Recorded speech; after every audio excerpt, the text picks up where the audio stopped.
Hi అండి, నేను మీ లీలా ధర్మవరము.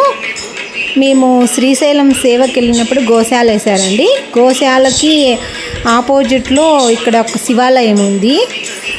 శివాలయం వచ్చి పంచలింగేశ్వరుడు అంటారు.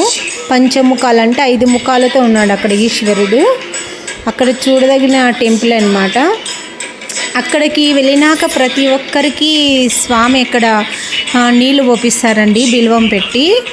అలా నాకు మా ఆయనకి దంపతులు వచ్చిన వాళ్ళకి దంపతులతో అభిషేకం చేపిస్తాడు స్వామి. మాకు ఇలా చేపించాడండి, చాలా హ్యాపీ అనిపించింది. ప్రతి ఒక్కరితోనూ నీళ్ళు బిల్వం పెట్టి పూజ చేపిస్తాడు. అక్కడ ఎవరు వెళ్ళినా కూడా అక్కడ అభిషేకం చేపిస్తాడు స్వామి. మాకి ఇలాంటి అభిషేకం చేసుకునే భాగ్యాన్ని దక్కించిన శివయ్యకు శతకోటి దండాలండి. చాలా హ్యాపీ అనిపించింది. నేను మా ఆయన ఇద్దరం కలిసి అభిషేకం చేయడం. అక్కడ గంధము ఇస్తాడనమాట, అంటే విభూది ఇస్తాడండి. విభూది వేసి స్వామికి అభిషేకం మన చేతులారా చేయడం అంటే చాలా హ్యాపీ కదండి. ఎంత అదృష్టం ఉంటేనే ఇలాంటి భాగ్యం మనకు దక్కుతుంది. చాలా హ్యాపీగా నేను మా ఆయన పూజ చేసుకున్నామండి. తప్పకుండా మీకు ఈ వీడియో నచ్చుతుంది అనుకున్నా. సబ్స్క్రైబ్ చేసుకోండి, లైక్ కొట్టండి.